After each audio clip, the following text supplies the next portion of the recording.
We had some mild success. We were on MTV and we were touring a bit, and it was cool. But I was not making any money. And I started to pick up some consulting work designing apps. And at the time, none of the big agencies in New York were doing native app development because it was still so nascent. And so Simon and I, and at the time, another friend of ours, basically set up shop like a little agency. And we started doing iOS apps, even though we knew nothing about it. It turned out we knew more than the other agencies that only still were doing websites. So we had this like little edge.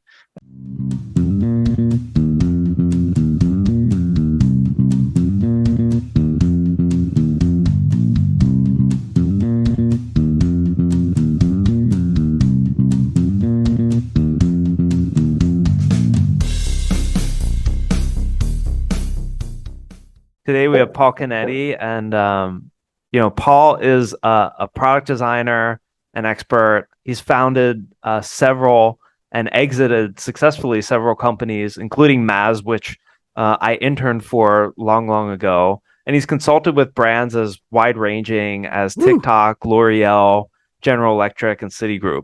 Paul also teaches at Columbia Business School, lecturing on a wide range of topics around product management and strategy across tech industries. And on top of all that, he's building up his own media house, or shall I say empire, with newsletters, podcasts, and online courses. So he's a very experienced entrepreneur. He's a master in several of his disciplines, and we're honored to have him on the show. Paul, welcome to the Craft Podcast. Thanks so much for having me, and thanks for the kind intro. So I have a question. So basically, because before our podcast, I read about you and also your experience, and really amazed by your experience in entrepreneurship. So like my first question is like, what motivated you at the very beginning to start a business? And instead of having a stable career, comparing to doing your own things. So how did that motivated you to go on that path? Yes. So I mean, I think in a lot of ways it's the same way I got into product and software, which is that it was by accident. It wasn't some well mapped out life plan. It was much more haphazard than that. I think I was always entrepreneurial looking back on it. I don't think I thought that or sort of called it that, but I came up in a family of entrepreneurs. My parents are on that I knew growing up in my family unit, at least, worked for a big corporation. Like other people in my town, their dad worked at the bank, or their dad worked but that wasn't my experience. In retrospect, again, like I grew up around a lot of wheeling and dealing kind of, and immigrant household in the US, and a scrappiness and a resourcefulness underpins a lot of how I approach life, even though I didn't realize any of that as a kid. I realize it now. When I graduated undergrad with a degree in philosophy, and everyone was like, what do you do with that? I did not have an answer. And so I started to think about like, well, what are the career paths that people with philosophy degrees typically take? They might go on to teach philosophy, like, go to grad school, get a PhD, become a philosophy professor. It didn't sound that appealing to me, even though ironically now I'm a professor of other things. I thought a lot of them go into law. So my first job out of college was actually at a law firm as a paralegal. Wow. At a big corporate law firm in Manhattan. I knew that being a paralegal wouldn't be fun, but I thought if what the lawyers were doing looked interesting, then maybe that would be like a good career path for me. They looked miserable. They were the least happy people I'd ever seen even though from what I could tell, they were very rich. So I was like, they're making so much money, but they're like, sleeping under their desks and never seeing their kids and generally seem cranky all the time. And we were right on Central Park, and none of them ever went outside for a walk in Central Park once. Like, I was just like, this lifestyle seems bad. Anyway, I left after 3 months. And then I applied for a job cold to Apple, and was lucky enough to get a job there doing training in their professional software. So they were looking for people that knew a lot about audio engineering software, video editing software, all the stuff that I knew about that, again, like I just had learned as a kid and through college. And I was only at Apple for 3 years, but it happened to be the 3 years that the iPhone was released. And so I started Apple in 2006, and the spring of 2007, the whole world changed with the release of iPhone. It's not the iPhone, by the way. At Apple, it's just iPhone. And that, an interesting road of sort of thinking about the potential of a computing platform like this. And I was obsessed with my iPhone, but most people I knew didn't have a smartphone. Like almost everyone in my life, at least a few years after that, but I had the iPhone, and people would stop me on the subway, be like, "Is that an iPhone?" Like it was a totally different world. The official bio, by the way, like if I was, at some sort of whatever professional event, or even in class, like at Columbia, when I introduced myself, it's like, and then I left Apple because I was such a genius. I realized the potential of apps, and I started this company to build apps. That's not true at all. I left Apple to pursue a career as the lead singer of a band called Love and Logic that I had been doing on the side while I worked at Apple. I was pursuing a career in music, and things started to sort of heat up there, where I decided I have to leave my full-time job, move back home with my parents, and just put everything on the line if I'm going to be serious about my music career. I can't do this part-time. Like it's just not going to work. I need to feel the hunger, the fire of it. And we had some mild success. We were on MTV, and we were touring a bit, and it was cool. But I was not making any money. And I started to pick up some consulting work designing apps. And at the time, none of the big agencies in New York were doing native app development because it was still so nascent. And so Simon and I, and at the time another friend of ours, basically set up shop like a little agency. And we started doing iOS apps, even though we knew nothing about it. It turned out we knew more than the other agencies that only still were doing websites. So we had this like little edge. At the time, I was also had another side business called Paul the Wizard, where I would go to people's homes and like hook up their Wi-Fi router or their printer, or teach them how to use their, how to browse the web, or and I charged, I don't know, $75, $100 an hour or something. Mostly like old ladies on the Upper East Side. And so that's how I ultimately moved back out of my parents' house and paid the rent, was through Paul the Wizard and through this sort of agency business. But my dream was to pursue the music stuff. And then something happened, and this is the longer version of the story, but the iPad that's was what we announced. want. And ultimately that really was what gave birth to MAZ, because our little agency started getting a lot of inquiries from magazines and newspapers. New York City is sort of the publishing capital of the US. Yeah. And, in the demo, the Apple keynote where they announced the iPad, Steve Jobs does this amazing demo of like a interactive version of Wired magazine. And every magazine and newspaper was like, I want that. But there was nobody that could build it for them because nobody knew what the hell they were doing. And somehow word got around that these random kids, and by that time we were running like the Brooklyn iOS meetup, and we were sort of like making a little name for ourselves as far as like iOS development. And what I realized over the course of, I don't know, a few months, whatever, was like, they all want the same app. All these apps do the same thing. It's a list of articles. You click on the article, you read the article. It's a gallery of videos. You browse through, you press the video, it plays the video. Like it's maybe different colors, different fonts, slightly different things. They want a subscription, or they want you to buy piece by piece, or they want this, they want that. But like more or less the underpinnings of all of these businesses are basically the same. What if this was a platform?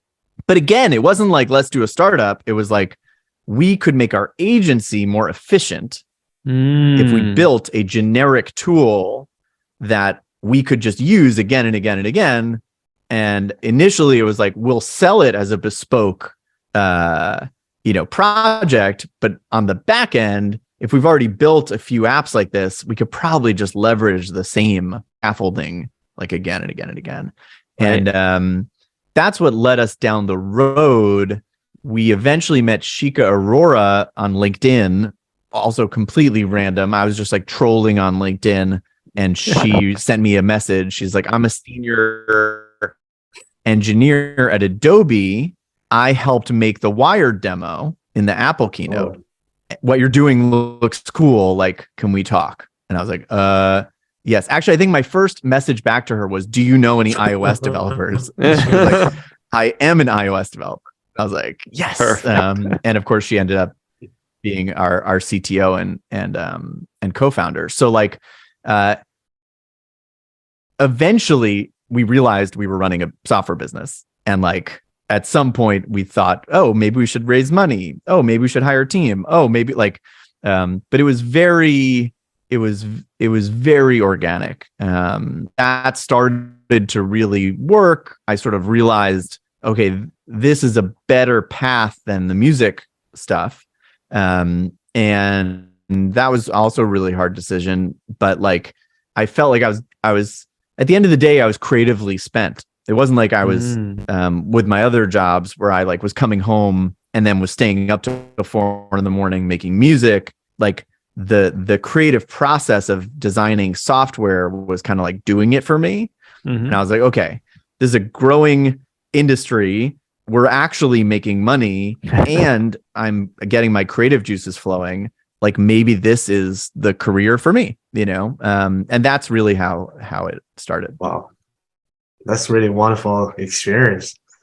And yeah, so like, and also you mentioned like, you formed your team at the beginning, and, through a really occasion that you met like your CTO. Random. So you go global at the very beginning, right? So, and also like go with that. So the question is, there's a lot of startups get into, like going global at the beginning, but also, from the inception. But like, what are some of the benefits and challenges from that? And also, like, how do you capitalize on that and also mitigate them?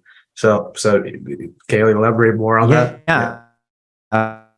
Absolutely. Right. I mean, if Shika had been French, then we would have ended up with like a Parisian development team. Like it was all about her. It turns out India is a great place to build an engineering org, and there's amazing talent there, and it's at a fraction of the cost of the US, and all of these like sort of strategic reasons. But those weren't our reasons. Our reasons were Shika lives there. So that's where we're going to do it. And at the time, Simon lived in Hawaii. He still lives in Hawaii. And I was in New York. So we were already on like weird hours and, like Simon lived in Manhattan when we graduated college, and then was like, I think when my lease is up, I'm going to move to Hawaii. And we're like, okay, whatever, man. And then he's like, and then that was the end of that. But yeah, so when we met Shika, it was like, of course, it's literally the worst spread you could have between Hawaii and New Delhi. It was like, you gotta be joking me. It was 11 and a half hours. But we were, well, actually Shika already had a young daughter at that time, but Simon and I were single, and didn't have kids. And like, we were just up all the time. Like we were just working around the clock. And I loved that mode, of just sort of like always being on. Like eventually I would get so tired that I was like, I have to go to sleep, whatever time that was. I would set my alarm for 8 hours later, and then I would get up and just keep working. And like, it sort of didn't matter which 8 hours it was, like, and which 16 hours I was awake. It was just kind of, so the time differences mattered less at the beginning. And it was also, we started to realize the benefit of a 24-hour shop early on, because when I would wake up, a bunch of stuff had happened. It wasn't like everyone else was sleeping. So I was like, holy shit, like I'm literally asleep in my bed and stuff's getting built. Like, let's do more of this. And then when we started getting customers, we had someone on customer support 24/7. And a lot of the early, our MVP and stuff, like a lot of it was manual on the back end, even though we sold it as automated. And so we knew that we were going to be like well covered there. So there were a lot of benefits. And then as we started to grow out the team, eventually we had a team in New York, LA, and in Noida, which is just outside of Delhi. And the team there was just amazing, because there's so much talent in India, and mostly the career paths there. It's a little different now, but especially at the time, if you were a software engineer, you were going to work at some giant outsource facility for one of the big companies. Shika, before we met her, was at Adobe working on in Illustrator and Adobe InDesign on the export to PDF function. That's her whole job, just export to PDF. And she was there for like 8 years, just working on export to PDF, because in a facility with tens of thousands of people, you're really, really, really segregated into these very like kind of small tasks. And then she goes to being the CTO, where she's responsible for the whole thing and the whole team. And the engineers that we brought on, a lot of them in the early days were just other people from Adobe. Like she would sit in the cafeteria and just like recruit people. Eventually they kicked her out. But they forgot to like revoke her badge at the beginning.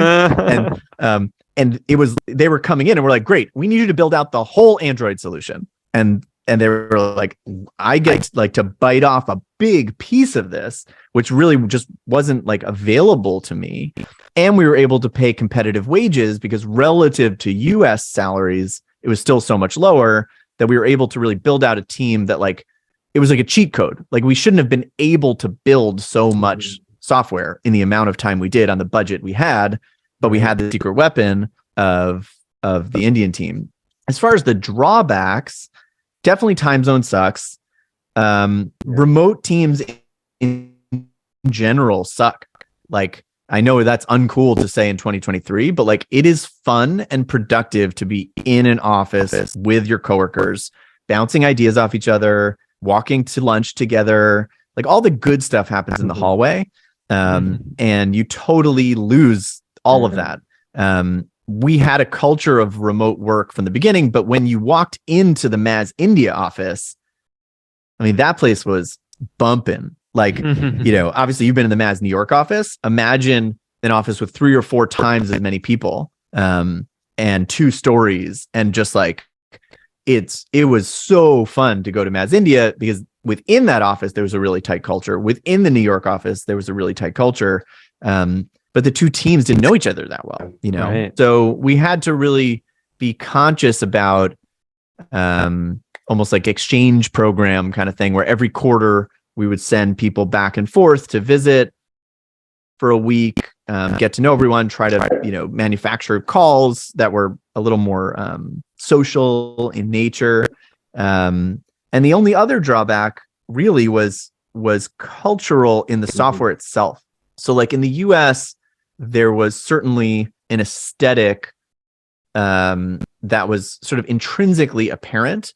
And we realized early on that aesthetic was not the same in India. Okay. And that, an animation that I would describe as janky, they were like, looks good. And we realized that we just had to be a lot more specific and prescriptive. And this is something I advise to everyone that's working with people in other countries that maybe have different sort of default aesthetics and culture, but even just between designers and engineers, even in the same country, right? Things that you think are obvious are not obvious. And the more detailed you can be about exactly what you want and why you want it, when you get something back, it's going to be more like the thing in your head. Whereas if you just say, I want it to go from screen A to screen B, and you're imagining that that's going to sort of look smooth, and you get it back and it's like very like jarring, right. Yeah. Technically it's what you asked for. It went from screen A to screen B, anyway, working internationally is amazing. And we could, not to mention, like, as a, young person early in my career, I just got to go to India all the time. Yeah. And like, that was what a life experience, it's really great. So it was awesome. That's definitely some great advice, and also a really rich experience about, managing a team like across, like at the very beginning.